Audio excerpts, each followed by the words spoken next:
ॐ भूर्भुवः स्वः तत्सवितुर्वरेण्यं भर्गो देवस्य धीमहि धियो यो नः प्रचोदयात्। जय श्री राम मेरे सनातनी बंधुओं। आइए इस सनातन रूपी वृक्ष के जड़ों को संचित करें और इसे पुष्पित और पल्लवित करें और इसे इतना विराट और शक्तिशाली बना दें कि हमारे आने वाले वंशज अपने पूर्वजों पर गर्व कर सकें तथा विधर्मियों से अपनी रक्षा भी कर सकें। ये विधर्मी शक्तियाँ हजारों वर्ष से हमारी सभ्यता और संस्कृति को नष्ट करने का अथक प्रयास कर रहा है। यह रामायण कोई धार्मिक ग्रंथ नहीं है, बल्कि ये हमारे पूर्वजों का गौरवशाली इतिहास है। और जो समाज अपने पूर्वजों के गौरवशाली इतिहास को भूल जाता है वह नष्ट हो जाता है। इसलिए इसे हरेक सनातनी बंधुओं को अध्ययन करना चाहिए। पिछले अंक में हम लोगों ने अध्ययन किया कि श्री राम और लक्ष्मण अपने सभी वानर सैनिकों के साथ लंका नगरी में प्रवेश करते हैं और प्रवेश करने के पश्चात अपने सभी वानर सेनापतियों के नेतृत्व में वानर सेनाओं की प्रतिनियुक्ति लंका के चारों द्वार पर करते हैं और उसके पश्चात वो शुभ मुहूर्त देख करके अपने पूरे वानर सैनिकों को लंका नगरी पर आक्रमण करने का आदेश देते हैं। सर्वप्रथम जो है रावण के जो राक्षस सैनिक थे वो जब किले से बाहर निकलते हैं और फिर श्री राम के वानर सैनिकों के साथ भयंकर युद्ध होने लगता है और उस प्रथम आक्रमण में जो है वो वानर सैनिक जो है बहुत हावी रहते हैं और बहुत सारे राक्षस सैनिकों का वध कर देते हैं। इस अंक में हम लोग युद्ध कांड के 44वें और 45वें सर्ग के बारे में अध्ययन करेंगे। श्री राम के वानर सेना और रावण के राक्षस सेना के बीच में भयंकर युद्ध चल रहा है। इसी बीच में जो है वो सूर्यास्त हो जाता है। सूर्यास्त हो जाता है और अंधेरा छाने लगता है। यहाँ पर एक चीज़ बताया गया है कि राक्षस जो सैनिक थे उनकी शक्ति जो है वो सूर्यास्त के पश्चात जो है अंधेरे में राक्षस सैनिकों की शक्ति बढ़ जाती है। तो इसलिए वो काफ़ी दुगने उत्साह से फिर राक्षस सैनिक जो है वो अंधकार में युद्ध करने लगते हैं। यहाँ पर राक्षस जो है युद्ध करते थे, इनके पास जो है अदृश्य होने की शक्ति थी। इसलिए वो राक्षस जो है श्री रामचंद्र जी पर अदृश्य होकर के वानों से आक्रमण करते हैं, परंतु श्री राम भी जो है वो अदृश्य राक्षसों का अपने वान से वध करते हैं। और इस प्रकार जो है वो सभी वानर और राक्षस सैनिकों में भयंकर युद्ध प्रारंभ हो जाता है और उसके पश्चात उस अंधकार में जो है रात्रि में जो है वो भयंकर युद्ध होने लगता है। इसके पश्चात श्री रामचंद्र जी जो है यहाँ पर बताया गया है कि 6 महत्वपूर्ण जो राक्षस सैनिक थे उन पर अपने वानों से आघात करते हैं और उन्हें घायल कर देते हैं। उन राक्षसों का नाम है यज्ञ शत्रु, महापार्श्व, महोदर, महाकाय, वज्र त्रस्त और सुख और सारंग, ये सभी 6 राक्षस सैनिकों पर श्री रामचंद्र जी बाण से आक्रमण करते हैं और उनको घायल कर देते हैं।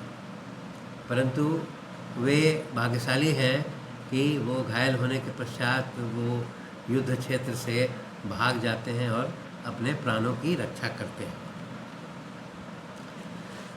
परंतु वैसे राक्षस जो कि श्री रामचंद्र जी के पास उपस्थित होते थे, वो श्री राम के द्वारा वध कर दिए जा रहे हैं।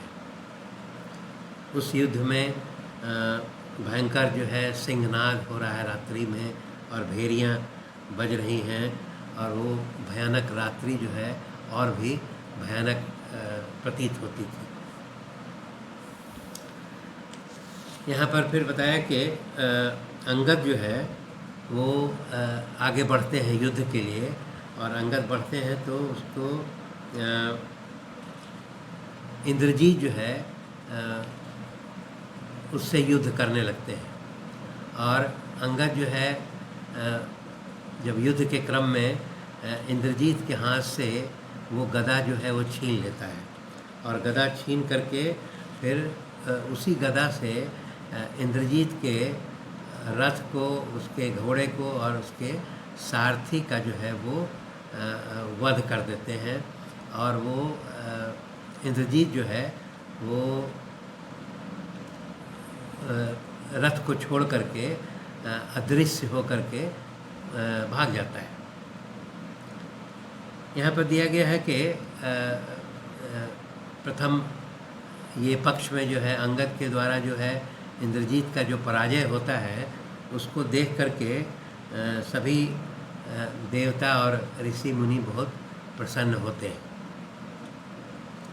वो जानते हैं कि इंद्रजीत बहुत बलशाली है और उसे बहुत वरदान प्राप्त है, फिर भी वो अंगद से जो है वो पराजित हो जाता है।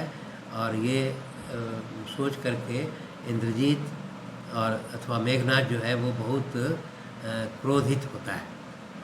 और क्रोधित होने के बाद फिर यहाँ पर दिखाया गया है कि वो उसके पास एक अंतर्ध्यान होने की शक्ति उसके पास थी। तो वो अंतर्ध्यान हो करके और फिर श्री रामचंद्र जी पर और लक्ष्मण पर, दोनों पर विभिन्न प्रकार के वाहनों से आक्रमण करने लगता है, और आक्रमण करके श्री राम और लक्ष्मण दोनों को घायल करने लगता है। फिर उसके बाद वो यहाँ पर बताया गया है कि सर्प रूपी वाहन उसके पास थे, और उन सर्प रूपी वाहन से वो श्री राम और लक्ष्मण दोनों के शरीर को जो है वो बांध देता है। और उसी को नागपाश भी कहा गया है। वो ऐसा प्रतीत होता है कि इस प्रकार का वाहन रहा होगा जो पूरे शरीर को बंधन बांध देता होगा, और इसके कारण जो है वो शरीर के बंधने के कारण जो श्री राम और लक्ष्मण दोनों लाचार हो जाते हैं। यहाँ पर फिर यह भी बताया गया है कि क्योंकि वो इंद्रजीत जो है अंतर्ध्यान होकर के, अदृश्य होकर के आक्रमण कर रहा है, तो यहाँ पर श्री रामचंद्र जी जो है अपने 10 वानर सैनिकों को उसका पता लगाने के लिए भी भेजते हैं। उन 10 जो वानर सैनिक हैं उनमें 2 सुसेन के पुत्र थे, और शेष 8 जो हैं उसमें वो नील थे, बालीपुत्र, अंगद, सरभ, द्विविद, हनुमान, उसके बाद सानुप्रस्थ, ऋषभ तथा ऋषभ स्कंद। इन 10 वानर सैनिकों को जो है इंद्रजीत का पता लगाने के लिए भेजते हैं, परंतु ये 10 वानर जो है उनका इंद्रजीत का को पता नहीं लगा पाता है।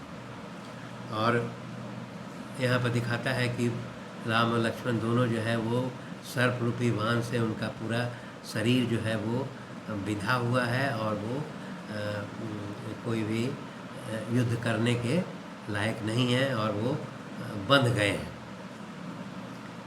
यहाँ पर वो फिर अदृश्य होकर के ही इंद्रजीत जो है वो श्री राम और लक्ष्मण से कहता है कि युद्ध के समय मुझे जो अंतर्ध्यान होने की जो शक्ति है उसके कारण देवराज इंद्र जो है वो भी मुझे नहीं देख सकते हैं। इसलिए वो श्री राम और लक्ष्मण दोनों को ये कहता है कि तुम्हारी ये हैसियत नहीं है और तुम लोग जो है मुझे नहीं देख सकते हो। और उसके बाद वो कहता है कि अब मैं तुम दोनों को अधिक और वान से मार करके और तुम्हें यमलोक पहुंचा दूंगा। और उसके पश्चात वो विभिन्न प्रकार के वानों से श्री राम और लक्ष्मण दोनों पर आक्रमण करने लगता है। यहाँ पर दिखाता है कि श्री राम और लक्ष्मण चूँकि नागपाश में बंधे हुए हैं इसलिए वो आक्रमण नहीं कर पाते हैं और इंद्रजीत जो है अदृश्य होकर के विभिन्न प्रकार के वान से उनके शरीर को छलनी करने लगता है। और वो यहाँ पर एक जानकारी की बात बताई गई है कि जो विभिन्न प्रकार के जो वान है जिससे इंद्रजीत श्री राम और लक्ष्मण दोनों के शरीर को बींध रहा है वो उसके कई प्रकार यहाँ पर बताए गए हैं। वो 7 प्रकार यहाँ पर वानों के प्रकार बताए गए हैं जिसमें नाराज, अर्धनाराज, भल्ल, आंजलिक, वत्सदंत, सिंहदृष्ट और छूर, ये वानों के प्रकार हैं। अब इन वानों के प्रकार के बारे में भी बताया गया है कि जिसका अग्रभाग सीधा और गोल हो उस वान को नाराज कहते हैं। अग्रभाग सीधा हो और गोल हो उसको नाराज कहते हैं। अर्धभाग में नाराज की समानता रखने वाले उसको अर्धनाराज कहते हैं। अच्छा, इसके बाद फिर जिसका अग्रभाग फरसे के समान हो उस वान को भल्ल कहते हैं। इसके बाद जिसका मुख भाग दोनों हाथ की अंजलि के समान हो, दोनों हाथ का अंजलि के समान हो उसको अंजलिक वान कहते हैं। इसके बाद अग्रभाग जो है बछड़े के दांत के समान दिखाई पड़ता है उसका नाम है वत्सदंत वान। इसके बाद सिंह के दाढ़ के समान जो वान है उसको सिंह दृष्ट कहते हैं। और जिसका अग्रभाग छुरे की धार के समान हो उस वान को छूर कहते हैं। तो यहाँ पर दिखाया गया है कि श्री रामचंद्र और लक्ष्मण दोनों नागपाश में बंधे हुए हैं और वो आक्रमण करने के योग्य नहीं हैं और वैसी अवस्था में जो है इंद्रजीत इस विभिन्न प्रकार के वानों से श्री राम और लक्ष्मण दोनों के शरीर को बींध देता है और बींध करके उनको घायल कर देता है। और अंत में जो है वो श्री राम और लक्ष्मण जो है अपने धनुष को छोड़ करके और पृथ्वी पर गिर जाते हैं, असहाय घायल होकर के गिर जाते हैं।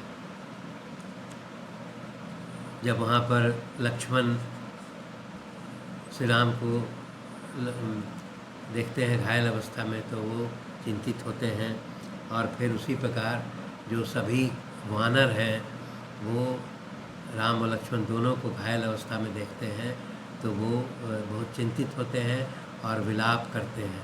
और उसके पश्चात फिर उस नागपाश में बंधे हुए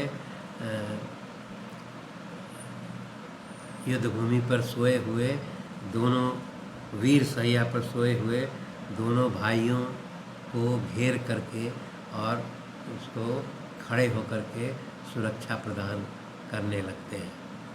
इस प्रकार हनुमान जी भी जो है दोनों भाइयों को जो है घायल अवस्था में देख करके बहुत चिंतित अवस्था में और उनकी सुरक्षा के बारे में चिंता करने लगते हैं।